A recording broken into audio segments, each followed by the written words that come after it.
Генерал Хатчы полковник Бисакиров. Саламатсыңарбы аскерлер?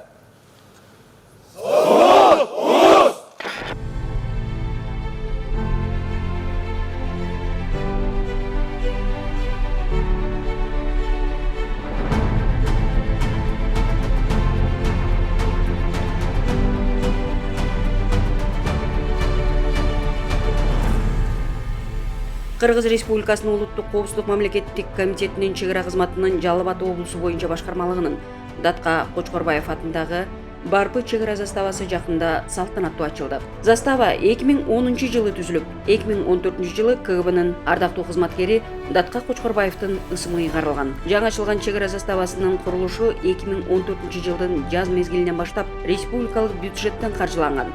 Жыл айланбай чек арачыларга заманбап, комплекстүү имарат, тагыраак айтканда жашоо шарттары үчүн да турак жай, керектүү техникалар, көчүрмөн автоунаа токтотуучу жайынын курулуш иштери бүткөрүлгөн.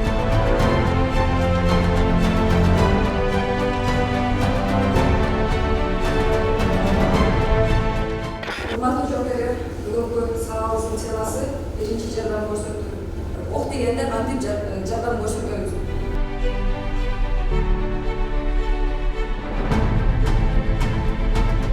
Учурда чек арачыларга жаңыдан пайдаланууга берилген заставанын окуу классында сабак өтүлүп жатат. Аскер бөлүктүн медайымы апта сайын чек арачыларга алгачкы медициналык жардам көрсөтүү жана ден соолук темасында жеткиликтүү маалымат берүүгө аракеттенет. Бүгүнкү сабакта көргөзмөлүүлүк менен коштолуп, ага жоокерлер кызыгуу менен катышышты.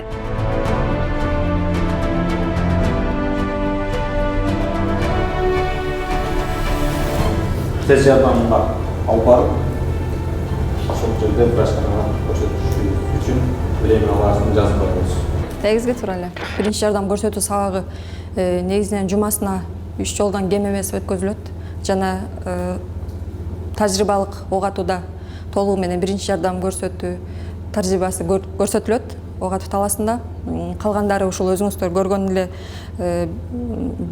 окуу бөлмөсүндө өткөзөбүз. Негизинен көбүнчө жоокерлер менен көрсөтүп, аларды канчалык деңгээлде билүү максатында өздөрүн кошо катыштырганга аракет кылабыз. Жоокерлер эле эмес, бизде өзүңүз билгендей, бул жерде аскер кызматкерлери, үй бүлө мүчөлөрү менен да чогуу сабактар өткөзүлөт. Бир эле бизге биринчи жардам көрсөтүү эмес, учурда болуп жаткан сасык тумоо, ошондой эле дүйнө жүзүндө орчунтуу болуп жаткан ВИЧ-СПИД, гепатит сыяктуу оорулардын алдын алуу жана сактануу жолдору боюнча жоокерлер менен, ошолор менен эле биргеликте үй бүлө мүчөлөрү менен дагы байма-бай сабактар өткөзүлүп, өзүм эле болбостон ошол жакынкы үй бүлөлүк дарыгерлер тобунун коштоосунда сабактар кенен түшүндүрүлөт.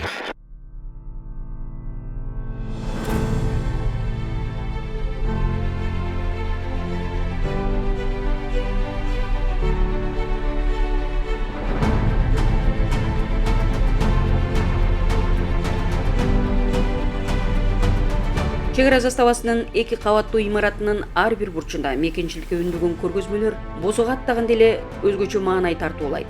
Окуу классынан тартып, ар бир каанада толук кандуу шарттар каралган. Чек ара заставасы өзүңүздөргө маалым болгондой жаңы эле ачылды. Ошентсе да кыскача сиздер менен тааныштырып коеюн.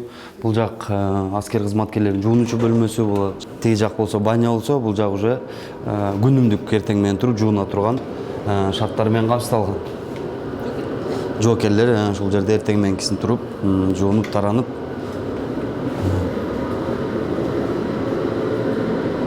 Шат. Бул жак окуу классы. Бул план боюнча бул жерде сабактар өтүрүлөт, жоокерлер менен, өздүк курам менен сабактар өткөрүлөт. Бул жер аскер кызматкерлердин, солдаттардын, жоокерлердин жатаканасы, уктоочу бөлмөсү. Бул жерде уктап эс алышат. Бул жерде ар бирине бөлүнүп берген өзүнүн спорттук кийимдерин койчу шкафтары менен камсыздалган. Андан тышкары жылуулук системасы каралган. Ар биринин өзү ушундай жуунуучу каражаттарын салуучу думбучкалары бар. Өзүлөрүнүн дагы айтып кетчү нерсе, бул чек ара заставасында дагы видео байкоочу каражат менен дагы камсыздалган. Өздүк курамынын коопсуздугун үзгүлтүксүз байкоо жүргүзүлүп турат. Андан тышкары чек ара заставасынын нөмөчүсү тарабынан текшерилип, түнкүсүн каралып турат.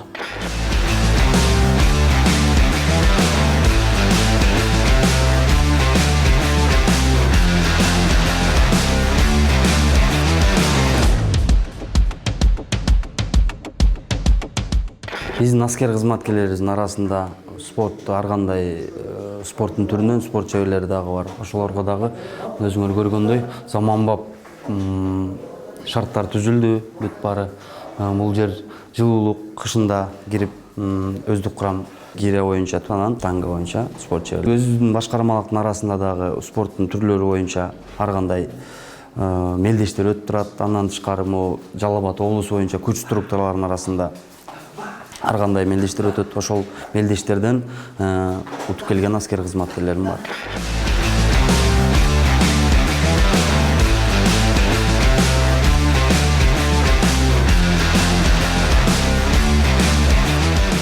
Жоокерлердин бош убактысы ушул каанада өтөт.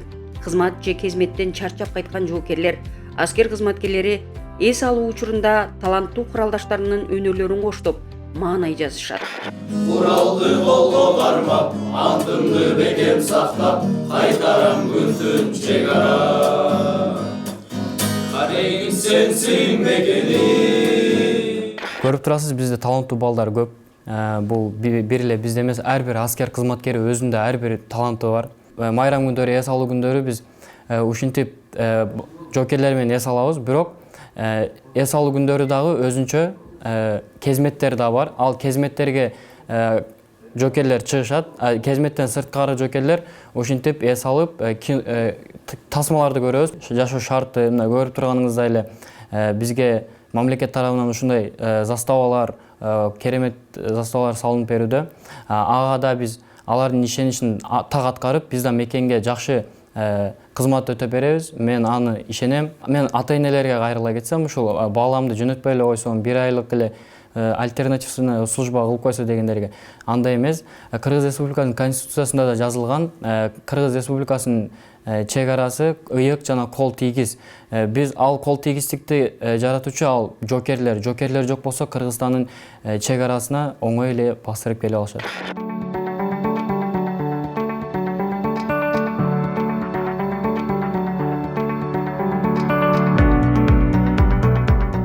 Бул аскер кызматкерлери жана жоокерлер үчүн мончо. Бул жер чечимчү бөлмөсү, өзүңүздөр көргөндөй. Бул жагы жуунучу, бүт шарттары каралган. Душовыйлар бул жактар. Андан тышкары бул жерде да эмеси да бар. Парилкасы. Ысытуучу системасы менен да камсыздалган баары. Шарттары жакшы. Жоокерлер бул жерге аптанын ишемби күндөрү күн тартип негизинде жуунушат. Бул жери кир жуучу бөлмө. Кир жууш аскер кызматкерлердин, жоокерлердин кирлери стиральный машиналарда жуулат. Кир жуучу машиналарда жуулуп, ушул жерден түктөлүп, даярдыктар ушул жерден көрүлөт. Бул кызматта атайын бизде кызмат орду бар. Жарандык кызматкерлерден турган ошол кызматкерибиз аткарат.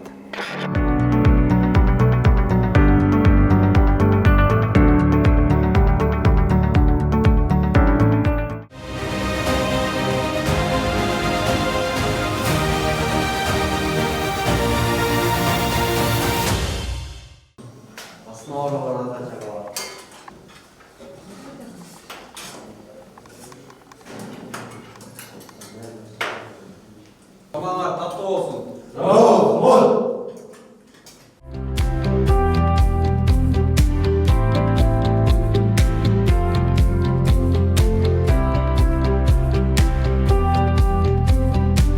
Динара Ажиматова ушул аскер бөлүктө 4 жылдан бери ашпозчу. Жоокерлерге энелик мээрим менен даамдуу тамак ашты даярдап, ашкананын тазалыгына да көңүл бурат.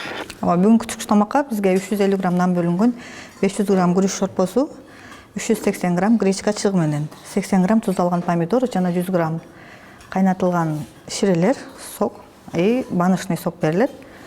Бизде бул түшкү тамак. Эртеменге көбүнчөсү кургак кесме жасалгасы болот. Акталган арпа акшак боткосу ушундай крупалардан жасалат. Кечкисине балык берилет 120 граммдан. Картошка эзилмеси, рагу жасалат. Түшкү тамакты негизи застава боюнча нөмөчү чакырабыз даяр болгондо. Ал сапатын текшерип, биякта журналдар бар, атайын кол коюп берет. Анан биздин медигибиз бар, ошол келип текшерет сапатын. Нан бышырчу бөлмөбүз. Нанды биз өзүбүз жасап, өзүбүз бияка бышырып жаап беребиз жокелерге күндө. Бул атайын камыр жууруч аппаратыбыз. Бул жактан нанды кесип, таразалап, бияктан камырды ачтып, жокелерге даярдап беребиз. Камырды өзүңүз жуудуңузбу ушундай? Жарайт, ооба.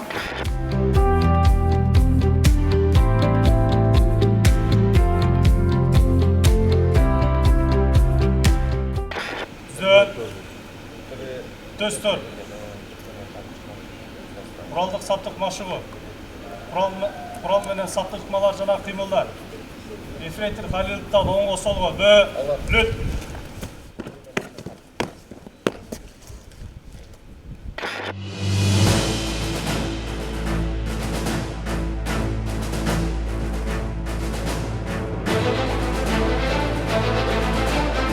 Аскерлер арасында тартип жана тарбиялык иштерди, күжүрмөн даярдыктарды, ок атуу машыгууларды өткөрүү менен чек ара чебин коргоодо кесипкөйлүгүн арттырууга көңүл бурулууда. Бирдиктүү машыгуу иштери менен чектелбей, жоокерлер арасында атайын ынтымак, достукту чыңдоо жана башка маселелер боюнча түшүндүрүү иштери такай жүргүзүлүп турат. Өз курамды жана жоокерлерди аскер тартипке үйрөтүп, моралдык, психологиялык абалын жакшыртуу үстүндө кызмат өтөбүз. Ал боюнча бизге жогорку башкармалык тараптан пландар бекитилген. Мекенди сүйүүгө жана мекенчиликке тарбиялоо үчүн бизге ар кандай сабактарды өтөбүз. Ынтымакка тарбиялап, сабактарды өтүп, ар бири менен жеке маектерди куруп, ар биринин психологиясын жана мүнөзүн билип, ошого карата иштерди алып барабыз. Аялдар кеңеши иштейбиз сиздер менен биргеликте? Биздер менен биргеликте аскер жамаат кеңеши уюму бар. Заставанын өзүндө, өз курам ичинен уюшулган уюм. Аларда ушу ар кимиси өзүнүн мүнөзүнө жараша ар кандай мезгилде даяр болот аскердик жашоого. Эми бизде 1-2 айда үйрөнүп аскердик жашоого үйрөнүп калышат.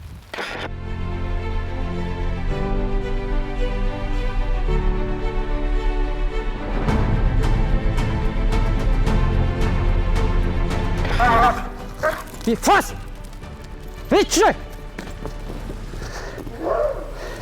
Чек ара кызматында 5 жылдан бери иштеп келем, кинолог болуп. Кызматтык итимди реч 2022 жылдан бери 3 жыл бою бирге кызмат өтөп келебиз. Кызмат өтөө учурубузда курал жарак табуу ишин аткаргам. Атайын берилген уясы бар. Суу жана жем тамак аштар менен камсыздалган. Жуунуу шарттары бар. Таза кармоо керек итти. Ит менен иштөөдө өзгөчө мамиле керек. Ит менен иштөө үчүн иттин мүнөзүн билиш керек. Менин итим кызматтык ит Рич каардуу. Алгач сизге келгенге чейин бул кайсы жерлерде кызмат этет? Ошо Талас жергесинде Осенде кызмат кылган, атайын бөрү отрядында. Ошо андан кийин кинологияга берилген, кинологиядан мен өзүм окуп, үйрөтүп алып келгем. Кыргыз Республикасы мамлекет чек арасын кайтарууга буйрук кылам. Кезметтин түрү кароол, кезмет өтөө аймагы Түркөбат айылы. Милдет көзөмөлсүз мамлекет чек ара бузууну болтурбоо жана ага бөгөт коюу. Эркин тур. Көрсөтүүбүздүн башында маалымдалгандай, Барпы чек ара заставасы 2010 жылдын 25 октябрынан тартып Өзбекстан Республикасы менен мамлекеттик чек араны кайтаруу боюнча кызматын улантып келүүдө. Биздин чек арачылардын көзөмөлүндө мамлекеттик чек ара аймагынын 17 000 метр чакырым аралыкты кайтарууга милдеттендирилген.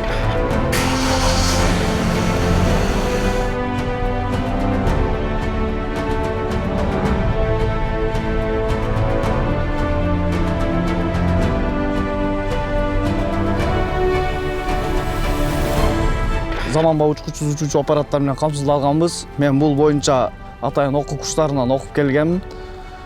Чек ара заставасын бул учкучсуз аппаратты чек ара заставасынын жакын аймактарын асмандан байкоо жүргүзүүгө колдонобуз. Бизге бул бир топ ыңгайлуулукту жаратат.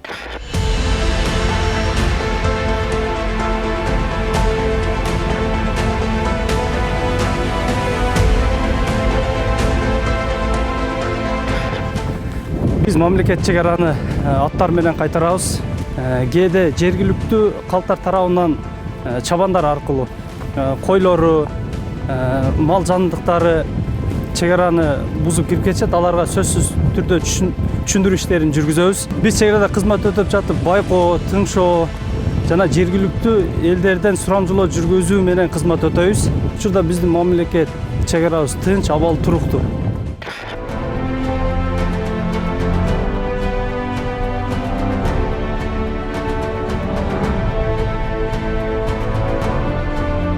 Чек ара кызматкерлерине заманбап шарттардын түзүлүүсү менен катар мындан ары катуу талаптар коюлуп жатат. Бул маселе боюнча Улуттук коопсуздук мамлекеттик комитетинин төрагасы жерлердеги ачылуу аземдеринде жана аскер кызматкерлери менен болгон жолугушуусунда алдын алуу жана эскертүүлөрдү байма-бай билдирүүдө. Жергиликтүү бийлик органдарынын башчылары мамлекетке кызмат кылуу бул ыйык милдет экендигин бизге жаштайыбыздан баштап үйрөтүп келе жатасыздар. Ошол эле мезгилде мамлекетке кылган кызматты туура эмес кылган кызматкерлерибиз дагы бар. Муну ачык айтыш керек. Мага жакында эле ушул арыз түшкөн. Мына Бекабат өткөрмө пунктунда турганда ошол жерде өткөн адамдарга корс мамиле жасаганыңарды, өткөн адамдарга туура эмес мамиле жасаганыңарды, кээ бирлерден ошолордон акча талап кылганыңар боюнча маган арыз түшкөн. Муну мен ачык айтып коеюн сиздерге. Дагы бир жолу алдыңыздарда эскертип коеюн. Эгерде мындан ары дагы ушундай арыз түшө турган болсо, анда жоопко тартыласыздар.